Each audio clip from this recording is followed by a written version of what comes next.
Hey guys, welcome back to my channel. So today's video is another first impressions Friday. As you guys know, I recently decided to relaunch my channel sort of, and I'm doing 3 to 4 videos a week, and every Friday I want to do first impressions videos. So that is what we are doing today, and today's video is a first impression of the Nars Sheer Glow foundation. So this has been out for a while now, and I've only just decided to jump on the bandwagon. My friend on YouTube and Instagram, Brie Osborne, swears by this foundation. It's one of her favorites, so I was like, you know what, I'm just going to pick it up. I have tried it out before, just so you guys know, so this isn't like a full-on first impression. I did wear it once when I was in LA, and I just tried it out for the day, and it didn't last too long on my skin, but it was incredibly hot when I was in LA. It was summer there and it's winter here in Australia, so I kind of wanted to sit down and film a proper first impressions video where I do check-ins throughout the day, and just really test it out properly for myself as well as for you guys, because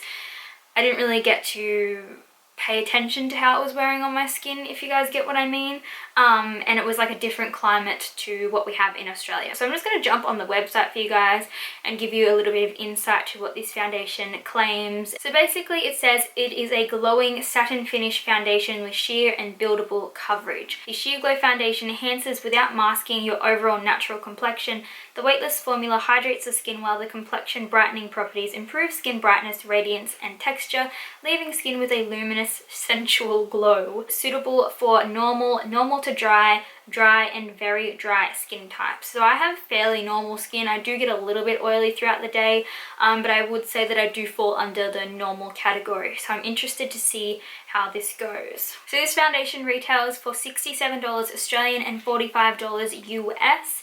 And I believe there is about 19 different shades. So they do have a pretty good shade range from super light tones to medium tones to really dark skin types. I am in the shade Punjab Medium 1, which is the same shade that I wear in the All Day Luminous foundation from Nars. However, I will note that this foundation is a little bit more neutral than the All Day Luminous one. This one is the Nars Sheer Glow in Medium 1, and this one is the Nars All Day Luminous Weightless foundation in the shade Medium 1. So these are both the exact same shades. However, this one is just a little bit more kind of on the orangey peachy sort of shade. So this is what the bottle looks like. However, it does not have a pump like the All Day Luminous Weightless foundation does. As usual, we are going to prime one side of our face, and by our face I mean my face. And I'm going to be using the Bare Minerals Prime Time Neutralizing Primer. I think I'm going to prime my left side. I think that's the side I usually do. It's really hydrating and makes the skin feel really nice and moisturized. And it does get rid of redness. So now I'm just going to take some little dots of the foundation, and I'm just going to dot it onto my skin. And as usual, I'm just going to be using my Sigma F80 flat kabuki brush. First off, just to see what the general application and coverage is like, and then if I need any more coverage I will go in with my beauty blender just to do a second layer and see how it builds up.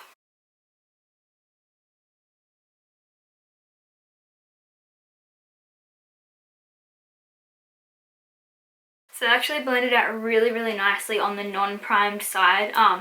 It just looks really pretty and glowing on the skin. It's definitely not a lot of coverage, but it is actually a really nice amount of coverage. It feels very lightweight. It feels like I put hardly anything on my face whatsoever, but it did cover up just those little bits of redness that I did have. So for a sheer kind of coverage, I think it did a really nice job. We're going to go in and blend out the prime side and just see if that blends out a little bit nicer, or if there's any differences between the two.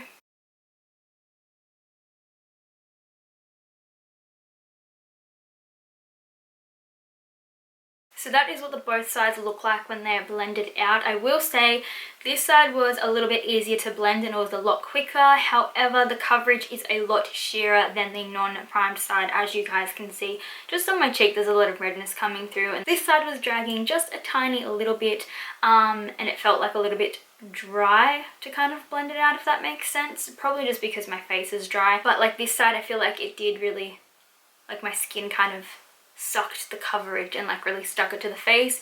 And this one, because that primer is really hydrating, I feel like it kind of sheared it out, which I have noticed when I use this primer with a lot of foundations. So that is something to note. So I am going to go in with another couple dots over both sides of my face, and I'm just going to go in with the Beauty Blender and see if that does anything different than the brush did initially.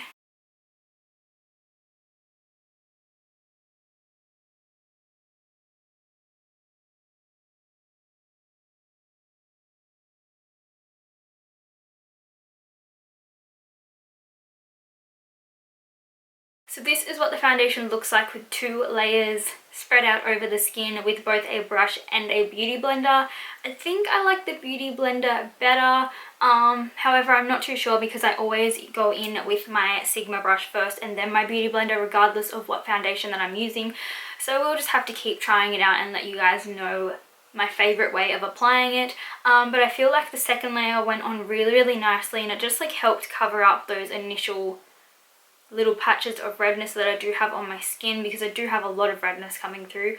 I have fake tan. I did fake tan last night, which is why my face is actually the same color as my body for once, because it like never is.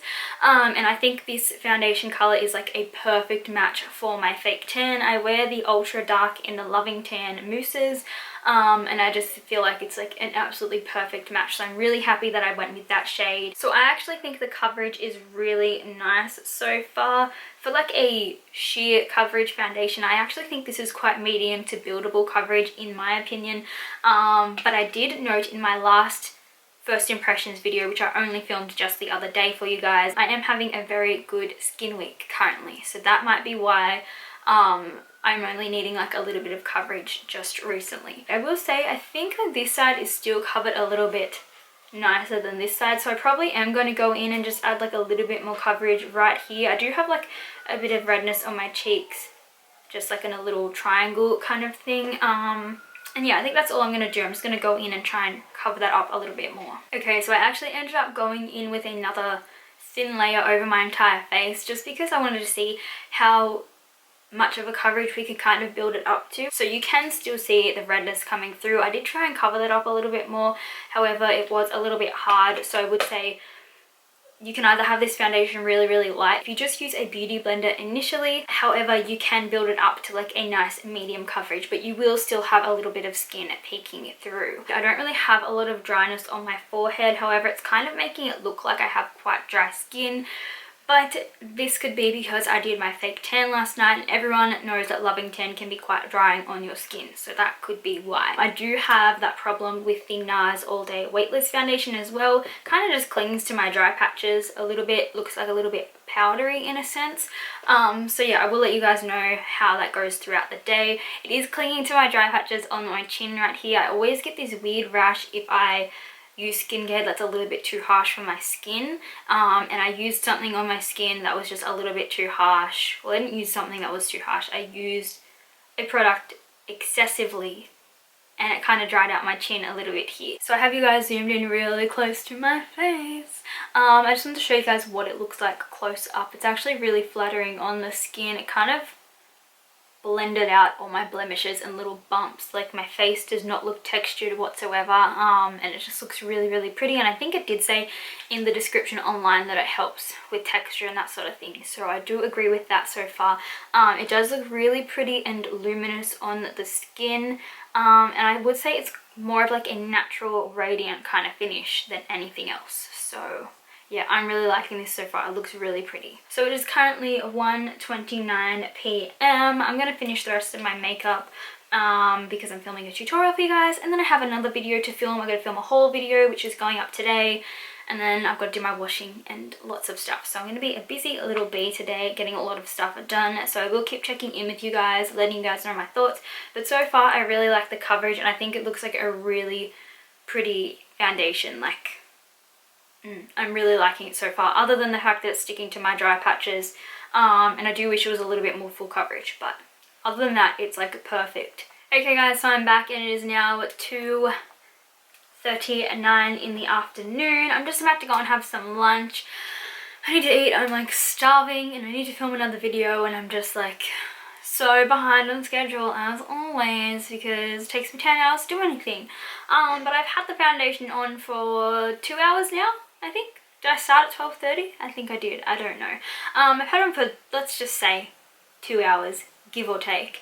And I'm just going to see how it is wearing. I only just finished my makeup, so like there's not going to be any major changes. I will say that I do look a little bit cakey. I don't look like super cakey or anything, but I could do with a little spray of Fix Plus, which I'm not going to do because that can make you a little bit more dewy and that sort of thing, and I don't want to mess with the foundation when I'm doing a first impression. Other than that, like how it was looking cakey and like how it was looking like powdery on my forehead, that's gone away and it's not looking like dry anymore. It still looks a little bit dry on my chin, but not too much. It's kind of sticking in my laugh lines a little bit, but nothing crazy whatsoever. And yeah, so far so good. It has powdered down quite a lot. I used my Laura Mercier Secret, why do I say secret? Translucent setting powder, not the secret one, the regular translucent one. I use that to set my face, and I have found that that really sets everything down. Like it just like, it mattifies you to the shit house. I do have like a freaking fuck ton of highlighter on my face, so I just inserted the flash test for you guys. So far there is no flashback whatsoever, which I am quite happy with. But I am going to go now and I will check back in a couple of hours. Alright guys, so I'm back and it is now 5:37 p.m. So I think I've had the foundation on for about 5 hours now, give or take. So we're going to check out and see how it is wearing. I've just finished filming all my videos for today, so I'm literally just about to try and unpack, pack up all this mess. It's like in boxes and there's just shit everywhere. I just need to pack up and then sit down to edit a video that's going up today, and it's just like anyway, this foundation is looking pretty good so far. My smile lines here have like crinkled and creased a little bit, so yeah, it's just looking like a little bit cakier on my chin and my mouth here. It has started to come off here a little bit because you guys know I always touch my forehead, but other than that it's held up really nicely. Yeah, it's just kind of around my mouth where it looks like a little bit cakey, and on my nose it looks a little bit cakey as well. It doesn't look like the nicest, but I don't know if that is because I drowned my face in highlight today and then I have like a really heavy studio lighting going on, because as you guys can see it is nighttime behind me right now. I'm actually going to close these. So it's winter in Australia right now, which is why it gets really dark really quickly, so the only thing that I have is like artificial lighting on me right now. Oh, also it is the same day. It's not a different day. I just changed my shirt because I was filming a different video. So the foundation's actually wearing really nicely. I could probably do with like maybe like just a spritz of Fix Plus. I really feel like spraying my face with Fix Plus, but I don't really want to because I want to see how this continues to wear.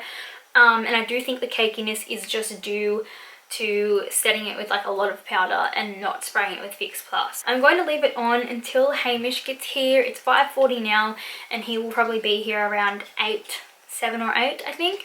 So I'll check back in after dinner and show you guys how it's wearing and that sort of thing.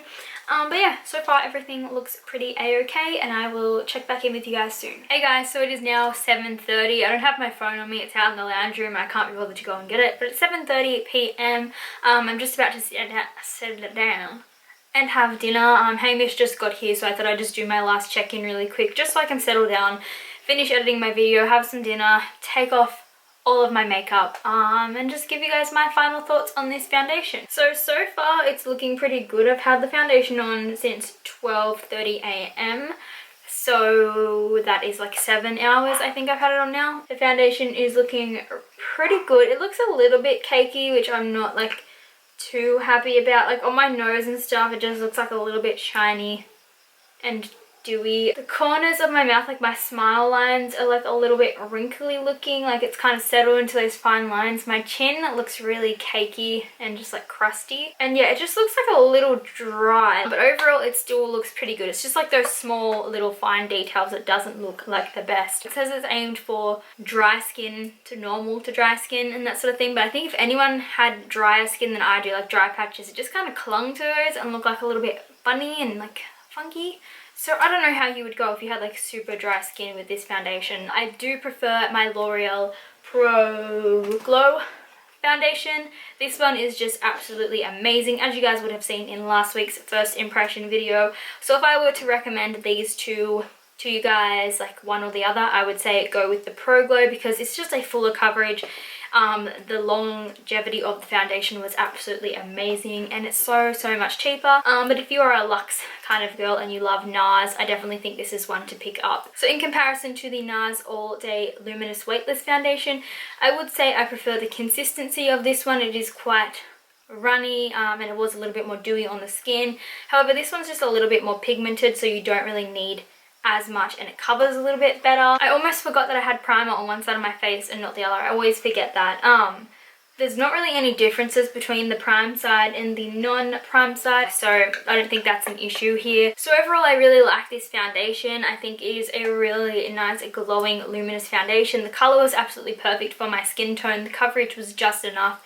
I didn't really need any more, and I wish I didn't do so many layers. I wish I did 2 layers instead of 3 because I think 3 was a little bit excessive. And I think that's where I went a little bit wrong with the cakiness. There was no flashback that I found from this photo, as you guys would have seen in the flash test photo that I put up for you guys.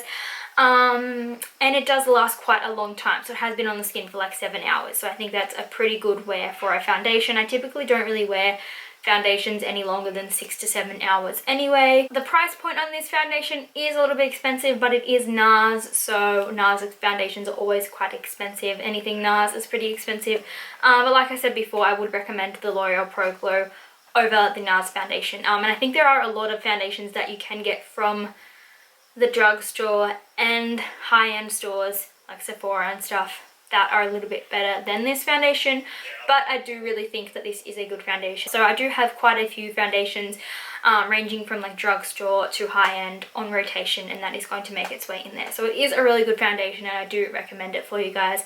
It's just not like my top favorite foundation. But yeah, that is basically it for this video. I hope you guys enjoyed this first impression / review. If you guys have any suggestions on how to use this foundation or any other product combinations that you like to use in conjunction with that product, then please do let me know in the description box down below. Don't forget to give me a big thumbs up, and I will see you guys in my next video. I am going to go in with another few dots of foundation around my face and see how I can build it up, and I think I might do that with the Beauty Blender just so we can see how it applies with that, because it applied really nicely with the brush. So I'm back and it is 2:56 p.m. It looks better now than it did when I put it on, if that makes sense.